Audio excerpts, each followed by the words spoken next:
Right, challenge Harry. If I can push you in, I'll give £50 to each Harry. Off, man. If you don't push me in, I'll give 100.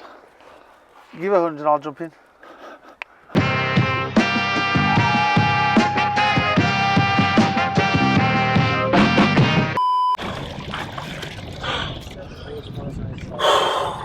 Welcome to episode 12 of the Scrap King Diaries. It's 11. No, it's not. Please don't say that. No, it's not, is it? It's 11.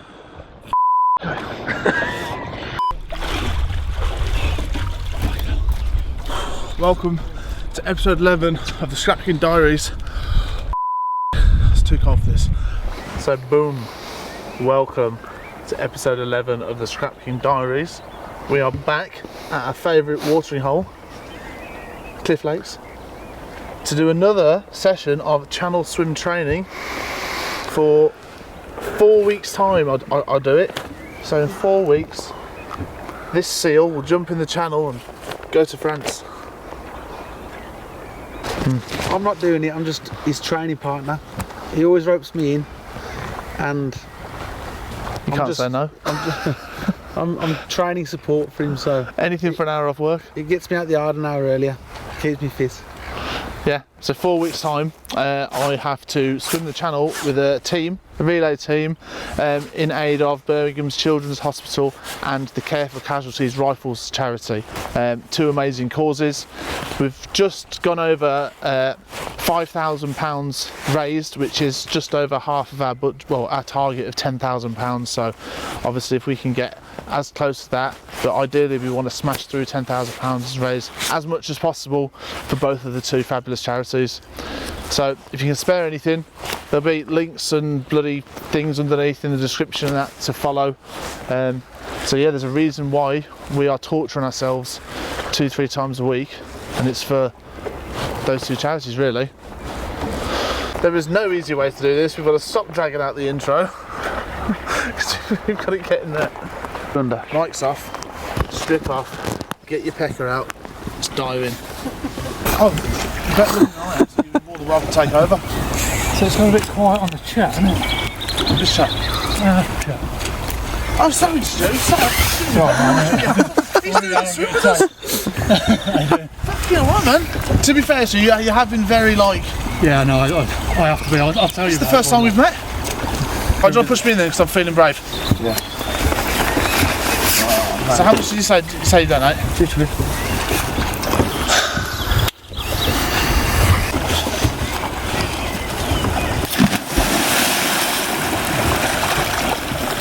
That's the easiest 50 quid I've ever earned for charity.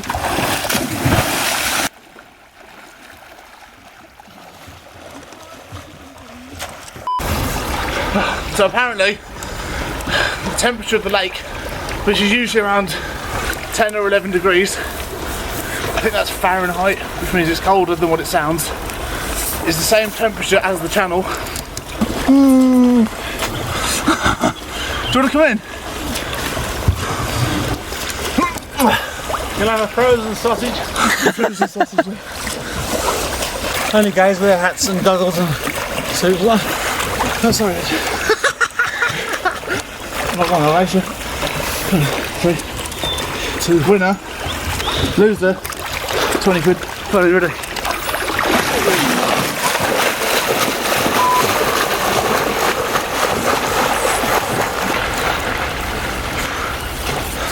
So cold.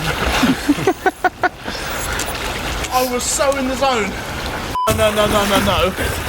That's the one end. No, it wasn't. That is so f***ing crafty, that is. I'm so fuming about that. Because that camera's on. So no matter what I do... Who won? Admit it.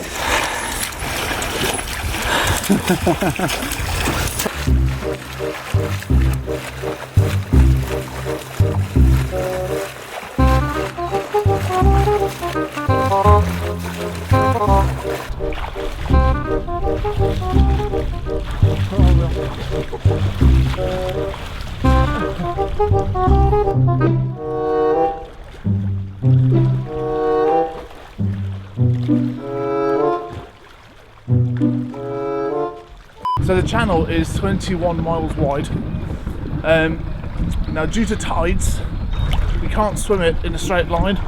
We're going to be taken up and down the ocean, avoiding boats and ferries because it's the busiest shipping line in the world. And also, there's a lot of jellyfish and waste in the... No sharks, fortunately. I'm the only shark in that river, see? So apparently, we could swim up to 32 miles in total. So between the 6 of us that are swimming, I think we'll have to do 4, 5 or maybe even 6 stints in the water each. Now that could be any time of the day because it's going to be running 24 hours.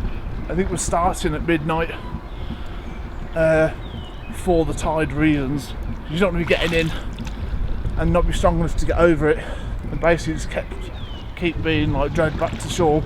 So there's a bit of planning into it, and now I'm shivering because, well, I've stopped still for a minute, so you got to keep moving and keep that blood flowing so your pecker don't fall off. Right.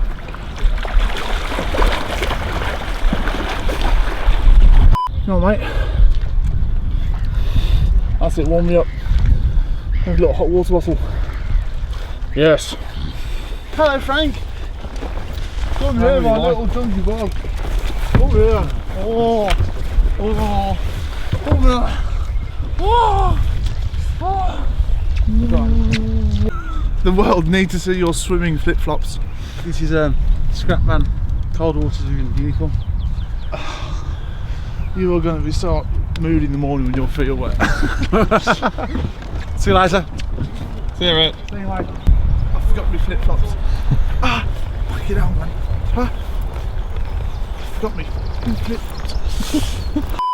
What we haven't really digressed into is the behind the scenes of the yard, which is things like the tachographs and what we have to do to run a fleet of lorries, which is just phenomenally difficult, isn't it, Transport Manager? Yes, there's a lot that goes into it. Easily an hour to 2 hours a day in order to run a fleet in the safest possible way. Yeah. We run off wall charts such as this. I check every day in case they're due for a 6 weekly check or an MOT or an inspection of some sort. It's hard work, but you've got to do it in order to be compliant with the legislation from DVSA that changes on a weekly basis. Yeah. We've got like a brand new fleet of wagons now, and even with such a nice new fleet, every day there's still things to actually pick up on and change and make sure that they're ran at the highest standard, because VOSA and DVSA, they can pull your wagons over at any time and check it, and if they're not at the highest standards, they'll just take them off the road. So all of these skip lorries and companies that you see driving around have to do like all this paperwork behind the scenes really to keep it going, and it's like a full-time job in itself, running a fleet of wagons. It is. They used to run on tachographs, but now it's all digital, so it's all downloads now. Once a week I download the lorries and the driver cars to make sure everyone is keeping well within their working hours, and that's it really, just to make sure they're doing it right. You can't just jump in a wagon anymore and start driving it. Even the drivers have to be fully licensed up with a CPC and everything, so they can actually jump in. You can't just get in it and just drive to A and B. You got to have your driver's brakes. You know, you get your working time correct. You make sure your tachos are calibrated properly. It's a lot of work in it just to jump in a skip wagon, really. You have to follow the working time directive, and if you don't, then the driver will be fine, and so will the company. Yeah. So and obviously, if you're a driver and it's your job to drive, you want to make sure that you're following all the rules to the best of your ability, really, and bang on. Yeah. So in order to run a fleet properly, we do it 99% ourselves, but to make sure we're doing it right, we have help from a chap called Chris, who we'll meet now, who comes in once a week, and he makes sure that our records are kept up to date. Yeah. Because we're not only running the fleet of wagons, but we're trying to run the company as well, and it's a lot for the two of us and the family, really. So, an outside help is a big relief for us, isn't it? It's a big help. See, we've never really spoke about this before because we think it's quite boring because it's just day to day for us. But maybe the viewers, you guys, might find this side of it a bit more interesting. You can always let us know in the comments. Know what I mean? Get that plug in there, get that engagement up. Come on, screw.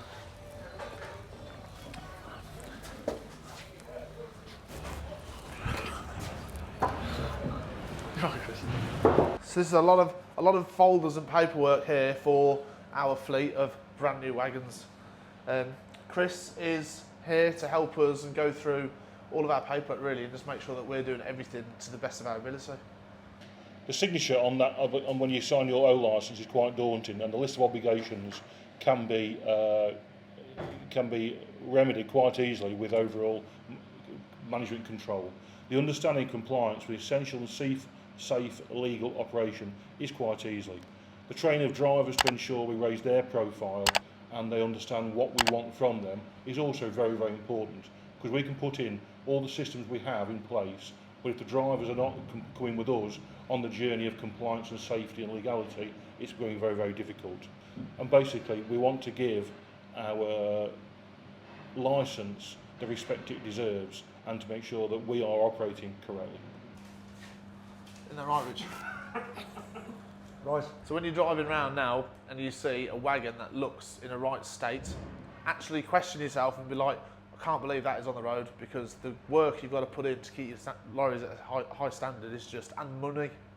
For each wagon we've got to have £6,000 in the bank permanently for maintenance, just constant. It's just phenomenal work and money to keep a fleet of wagons on the road. So you see people like Eddie Stobart, I bet you he's just, you know, stressed out of his brains. I bet he's just at, like, you know, Tesco and that, anyone with all these fleets, I bet it's phenomenal, isn't it? I bet they have 30 people like yourself, don't they? That's what we've got fabulous Chris here to come and give us a hand. Thank you very much. Yeah, the files and all that sort of stuff in place. But if your awareness is not raised to the same level, right, then you could be seen as all driver could be seen as a weak point. Right? And that's not as critical of any driver whatsoever. It's about you understanding what we want from you. Let's say I found a light out and a bolt tyre, right, you're going to fail it.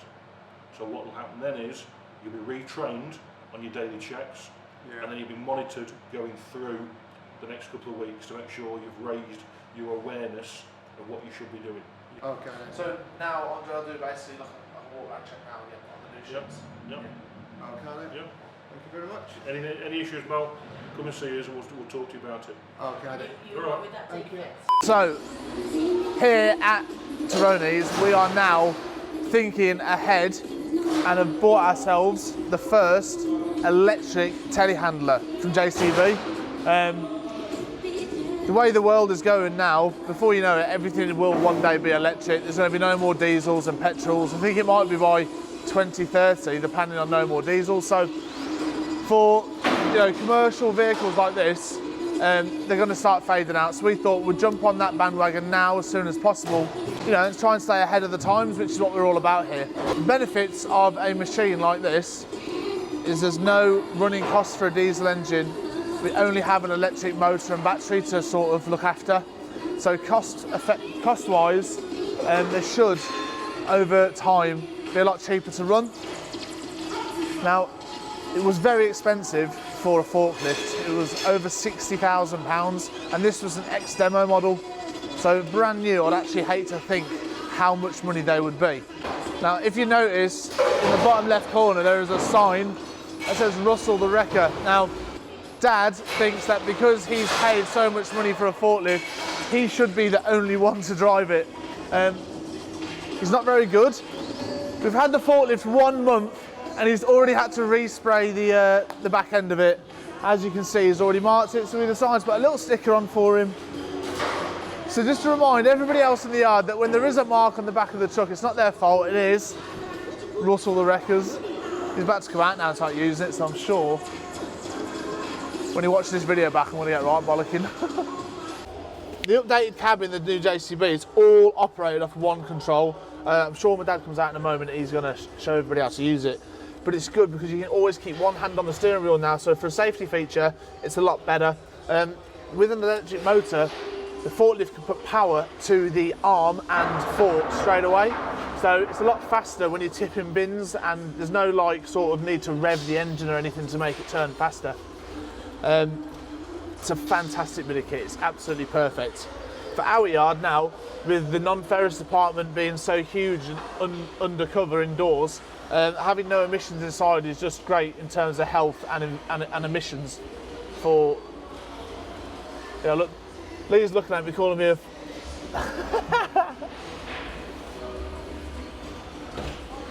So in terms of the emissions, because all of our non-ferrous department's undercover now, it's great for the lads' health and safety. And, right? Hey, off. That's my forklift and nobody else is allowed to drive it. Why can't anybody else drive it? Because that's why I'm going to keep it well looked after. If you like drive it, you'll smash it to pieces. What happens to the back end? It's all repaired. Have a look at it. Look, what back end was smashed? You should say. Somebody else has damaged that. 60,000, but because we use it mostly indoors, it stops any pollution for the lads in the shed. So it's the first electric forklift we've ever bought, and it's basically just to keep the shed nice and clean, with no fumes and whatever. But I have had 1 or 2 accidents on it, but I've had it repaired, and I'm keeping the lads off it now. It'll be like that in 12 months' time, brand new. Provided I keep this maniac's off it. I don't know whether it'll be brand new if you keep driving it. Oh, well, it will. I'm afraid it will. I'm afraid. What's that sticker say on the back? Wrecker.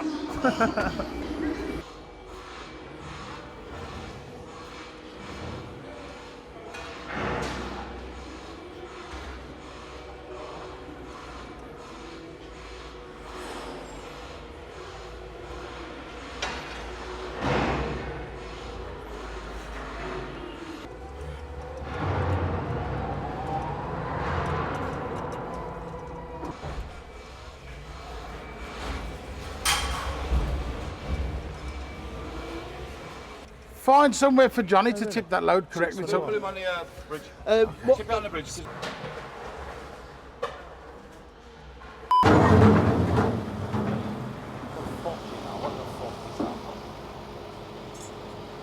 Lee's not very happy because we just had a nice load of mixed heavy copper and tanks brought in.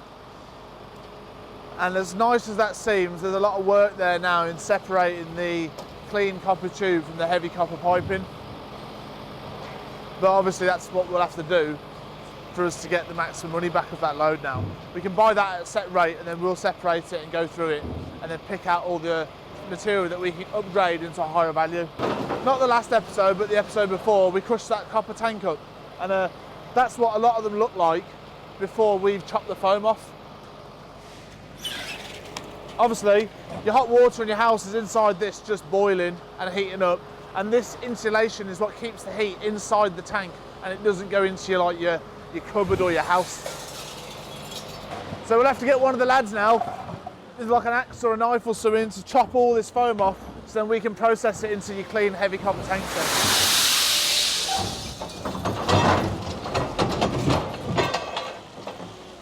Now I'm having a closer look at this, the load of copper. From what I can see here, all of this will just go straight in the clean copper tubing, which is going to be a lot less work for us, which is great. Yeah.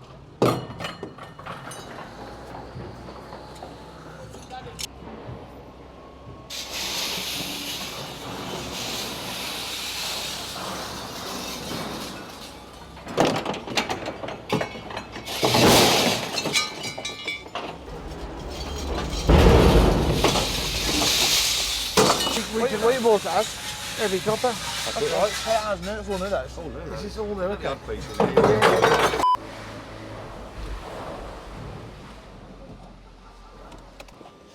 You might be wondering why I'm in this delightful car. That's because in 2 months I'm doing the North Coast 500 with 5 of my friends to raise money for ACORNS Children's Hospice. We've all decided to do it in little KAs or street Ks.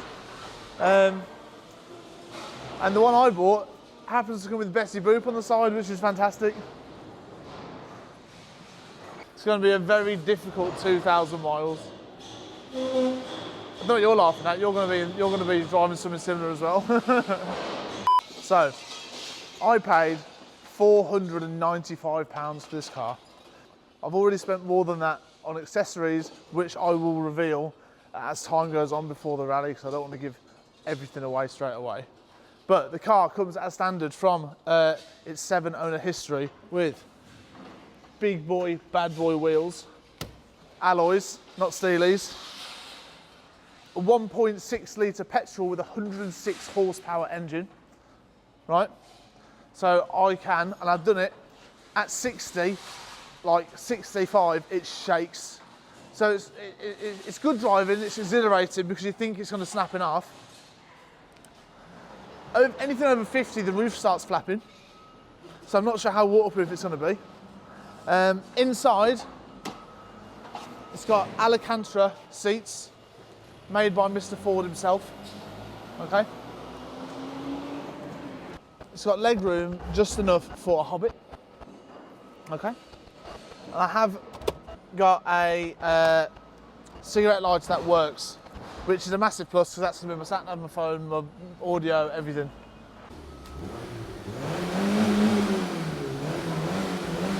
These engines though, we have tried and tested them, they are indestructible, which is why we always go back to KOs.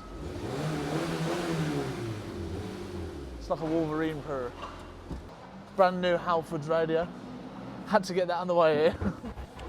But apart from that, I've got all of this stuff in the boot ready to install in it. You can see the first Bangers and Cash video on YouTube. Type it in.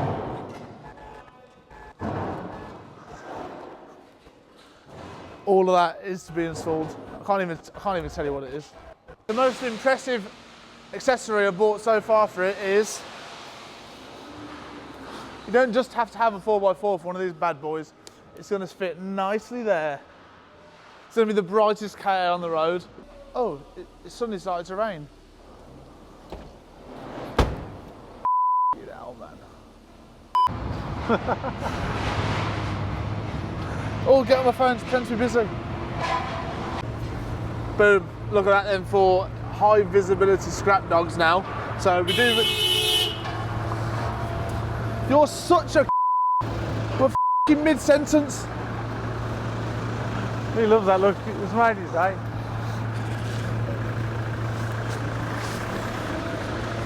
That little clip now is going to be his own thing on the channel. Because he just ruined my mid-sentence. Come on! Hell, man, I want 1 minute to do this. So we do read the comments, and obviously I noticed that everyone was moaning about how Franco doesn't have any high visibility clothing for the yard. So have a look at that. He is the most well protected and up-to-date vicious scrap bog ever. Thanks for watching episode 11. Please like, share and subscribe. And don't forget to tell all of your pals and nans about the best scrapyard in the country. Smash that like button and subscribe to us. Let's get this channel building up a bit. We're almost at 10,000 subs, so if you can all hit it now, we'll get there for the end of May. That is the plan.